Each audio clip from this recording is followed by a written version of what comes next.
Hi, this is Dr. Bennett. Hopefully you were able to listen to my little video about introducing myself. So we're going to jump right into the hormones lecture. So first, before we get started or get too far into it, I want you to think about what you think about with hormones and behavior, why we're even bothering covering this material. So I'll just give you a moment to think.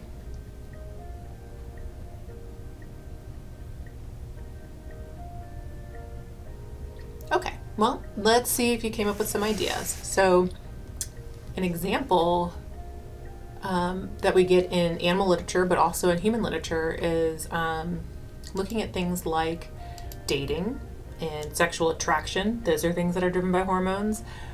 We also know that parent bonding and pair bonding also are driven by hormones, so we'll get a little discussion into that later. We also know that aggression can be driven by hormones. And fear. Then there are other things that you might think less about, or might not as often have thought about. And those would include things like sleep. So how well you sleep, when you sleep, those types of things are driven by hormones, as well as your food choices. And, do you like that awesome cupcake looking dessert, or do you want to eat that apple? So those types of things are also driven by our hormones and what's pumping through our body at the time. So hopefully I've convinced you that your hormones are playing a huge role in your day-to-day life, in your emotions and in your behaviors, so that this will hopefully make sense for why we're doing what we're doing and why we're covering it. All right, so let's get some basics down. Looking at hormones, I want to give a working definition. So hormones are chemicals that are secreted in one area of the body that affect another area. So chemical, just a messenger, right? So you've talked about neurotransmitters. They're messengers within the nervous system. Hormones are messages that start in one area and go to another. So what does that mean, or how do they differ from neuropeptides and neurotransmitters? One major thing is that they get into the bloodstream. So a hormone, as soon as any chemical gets into the bloodstream and is moved throughout the body, it becomes a hormone. If it started off as a neurotransmitter, gets in the blood, becomes a hormone. Might be a neurohormone, but it's a hormone. Other things that are true is that these effects that they have can occur within minutes, but can last for days depending on what the hormone is and what's being released. And then also along these lines is that hormones also have large-scale effects, which means that they have an impact all throughout the body, not just in small areas. So let's use neurotransmitters as an example within the nervous system, where you have a synapse and you have small amounts of neurotransmitter being released. It can only have an impact in that synapse. It very rarely ever gets outside of that synapse having an impact. Well, hormones are exact opposite. Once it's in the bloodstream, as I mentioned before, it will go anywhere and have a major impact. So let's talk about different classes of neurotransmitters, and a lot of this is driven by where the receptors are. Is another way to help remember it. So the first one are peptide hormones, which are ones that are made of proteins, just like DNA, just like every other part of our body. It's a protein, which means it's hydrophilic. So it likes to be water. It is lipophobic. Then you have steroids, which are synthesized from cholesterol. And cholesterol is a fatty substance. If you'll remember back to our cell membrane discussion, cholesterol is laden throughout our cell membrane, and if you remember, our cell membrane is lipophilic, so it likes fatty substances. So if you think about this, steroids have easy access to the inside of a cell if it needs to be. So this is why we look at where the receptors are located, which also helps us to differentiate what type of hormone it is. So peptide hormones, which are proteins and are hydrophilic, they bind to receptors on the cell membrane, whereas steroids bind to receptors within the cell. So that's another way we can tell them apart. Let's getting this into more verbiage so that you have it exactly written out. Steroid hormones are fat soluble, so it means they're lipophilic. They're chemical messengers that are synthesized from cholesterol. Their receptors are located inside the cell, and then it directly interacts. That complex, the steroid hormone plus its receptor, binds to the DNA and actually impacts gene expression and the physiology of the cell. So examples of steroid hormones include gonadal sex hormones, thyroid stimulating hormones or thyroid hormones, and then things like cortisol, which we'll talk about when we get to stress. So peptide hormones are chemical messengers that, as I mentioned before, are made primarily of proteins, and they have the ability to affect the cell's physiology when it binds. But what happens is that the receptor is actually located in the cell membrane, as we talked about, and it requires second messengers to then produce an effect within the cell or modify the DNA expression. So when you think about this, if you go way back to receptors that we talked about with neurotransmitters, we talked about ones that had immediate impacts, which were like ion channels, where the neurotransmitter bound and then the channel opened up, right? So that was an immediate impact. Well, peptide hormones work more like the G-coupled protein receptors. So if you remember, go back there to think about this, it's where your neurotransmitter bound to the receptor and then the receptor changed formation, and that G-coupled protein, that protein that was sitting on the inside of the cell intracellularly, disassociated and went off and had an impact on the functionality of the cell or the permeability of the cell membrane. That's what peptide hormones do. Not the G-coupled piece, but they have this extra second messenger that must relay the information to affect the cell's physiology or affect the DNA expression. So examples of these would be insulin and growth hormone. So let's look at these. I'm going to show you a picture of one, and I want you to think about, before I say anything, what type of hormone receptor or what type of hormone it would bind to this receptor.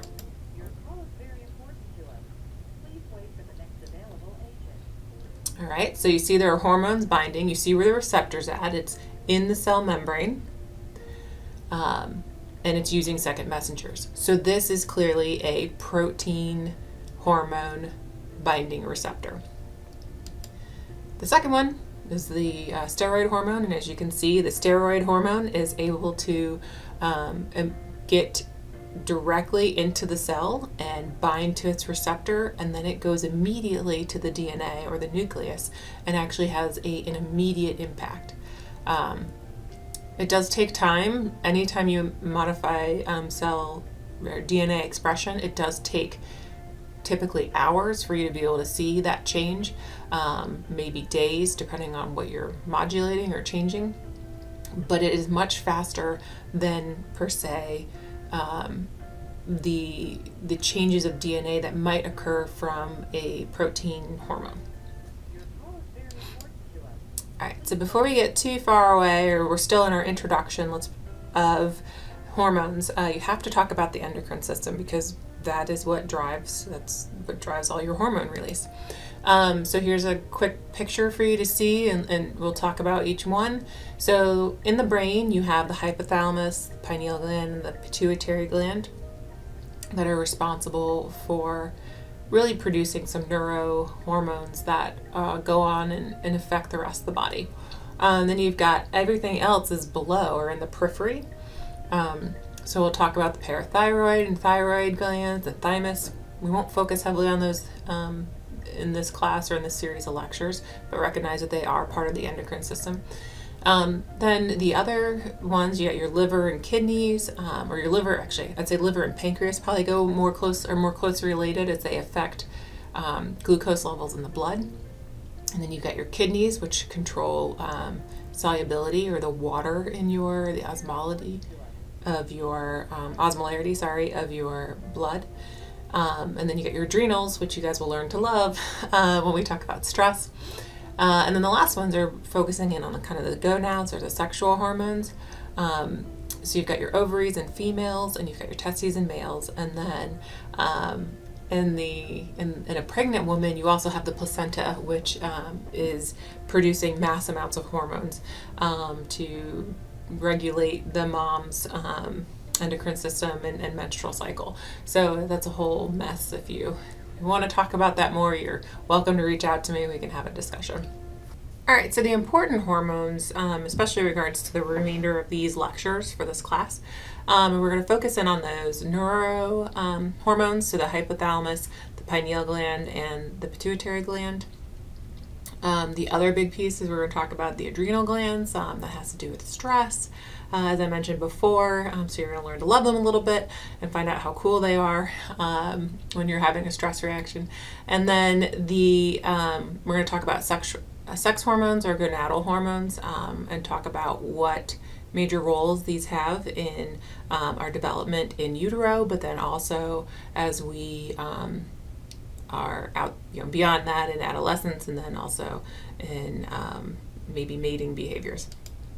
All right, so the next one that's really important is really focusing in on that pituitary gland. As you may recall from our earlier discussions way back when we were talking about anatomy of the brain, is that the pituitary is this little kind of ball of neurons that hang off, or neuronal tissue that hangs off the brain, which when it was named, it was just named the pituitary gland because it seemed like it was one mass of tissue. But when you go in and you look histologically, or you look at the cellular structure of that tissue, you actually see that the anterior portion, this portion here, is very different than the posterior portion. So really there are almost two separate glands within the pituitary gland. So we're going to talk about those a little bit, about their differences and their similarities. So the anterior pituitary is glandular, like all the other endocrine things that we've already talked about, all the primary pieces we've talked about. It's where the tissue can actually produce or synthesize the hormone, store it, and then release it. And then your posterior pituitary is actually much more of a neuronal base. And you can see by these like green fibers that are slowly down there, if you see that, it turns out that vasopressin and oxytocin are actually produced in your hypothalamus and then brought down to your posterior pituitary and stored from where it's released. So the posterior pituitary cannot cannot synthesize or make its own hormones. However, the anterior over here, which is very glandular and very much like all the other endocrine glands, it does have the ability to actually synthesize and secrete, store and secrete these 6 hormones right here. So let's take this on to the next slide, and what we're going to do is we're actually going to talk through each one of them, right? So the anterior gland, again, remember, it produces and stores and releases its hormones. The posterior is non-gland-like. It only just stores and then releases when it's told to. So let's look at those anterior hormones. There are 6 of them. So there's ACTH. When you look at this, it's, when you spell it out, it's adrenocorticotropin hormone. So one of the things I want you to look at is it's actually telling you right where it's targeting and what it's going after. So it's actually part of the stress system, and this hormone leaves the pituitary, is pumped into the bloodstream, and its target is the adrenal glands. Then the growth hormone, it does exactly what it sounds like. It helps individuals grow. So when you're talking about infancy and toddler, and then childhood into adolescence, where we're all having, where typically there are a lot of growth spurts that go on, growth hormone is incredibly important during that time and period. However, all the adults, all of you sitting around and listening who may have stopped growing vertically, the other role growth hormone has is it really plays a role in restoration and improving, repair, and restoration that occurs at nighttime. So if you exercised, or even just the wear and tear of a typical day, what ends up happening is your body needs to repair and rejuvenate, and that's what happens while you sleep. So again, growth hormone plays a role even if you're no longer growing vertically. Then TSH, thyroid stimulating hormone, targets exactly what you might think. It heads to the thyroid, which then produces multiple thyroid hormones in response to it. Then the next three, FSH, LH, and prolactin, those are all important hormones for female reproduction. So FSH and LH play a critical role in the menstrual cycle and actually inducing ovulation. And then prolactin plays a role in milk letdown and milk creation. So this would be post-labor and delivery that this plays a major role in. And then the other hormones that we have in the posterior are oxytocin and vasopressin. These two are what we call sexually dimorphic hormones, in that each hormone is represented or can be detected in both males and females. However, one sex typically has more than the other.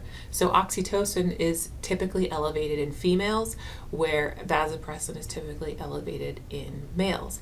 And this brings me back to another important point, is that even the females, so FSH, LH, and prolactin, even those hormones which are typically thought to support female reproduction, those are found both in males and females. But again, clearly it's sexually dimorphic in that there's more in females when you're talking about FSH, LH, and prolactin. So that's what that sexually dimorphic means, is that there are differences based on sex. All right. So that's a quick review of the pituitary gland hormones. So when we're talking about the pituitary and the endocrine system, it's really important to understand that there is, most of the time, there's going to be one exception that you're going to talk about and you're going to learn about in more detail in this class, but there are many exceptions. But for this class, there's really going to only be one to this story. We're going to talk about the hierarchy of how hormones are controlled. So if you may have put together or done some reading, the first place really, or the top tier of this neuroendocrine system, is the hypothalamus. It is responsible for creating neurohormones that go on to cause a cascading event. What does that look like? Well, those hormones are passed through the bloodstream that are linking the hypothalamus to pituitary, and there you have the hypothalamus controlling basically the pituitary gland. So I know earlier on when you were learning things about the endocrines, or when you were learning things about the nervous system, and you were learning about all the different structures that you'd have to see, or that you would see again as the semester went on, we called the pituitary gland the master gland. And in reality, that's not really true, because the hypothalamus controls the pituitary. But the hypothalamus also does tons of other things. So that's why we typically don't think of it only as an endocrine acting structure in the brain, which is why the pituitary gets that nickname. So it's really a misnomer, but that's why it gets that nickname. So anyway, so the hypothalamus communicates has a releasing factor that communicates to the pituitary, that then creates another hormone in response to that. And that hormone is then flooded into the bloodstream. Mass amounts are released. And that is aiming at a specific endocrine gland. So it leaves the pituitary. So we talk about like ACTH, the adrenocorticotropin hormone. The target endocrine gland for that hormone is the adrenals. Thyroid stimulating. The target organ for that is the thyroid. So that's what we're talking about, is it's that third step, it's that next step. And then what happens is that hormone gets to that target gland, causing that target gland to then release another hormone that goes out and affects organs and tissues throughout the body. And there, it often has a stimulating or an inhibiting effect. Really depends on what the message is. So let's use an example of the cortisol, because we're going to talk about that in depth. So we'll talk about it briefly right now so that you can carry the idea through, and we'll look at the next picture. Actually, we're just going to move on to the next picture. I apologize.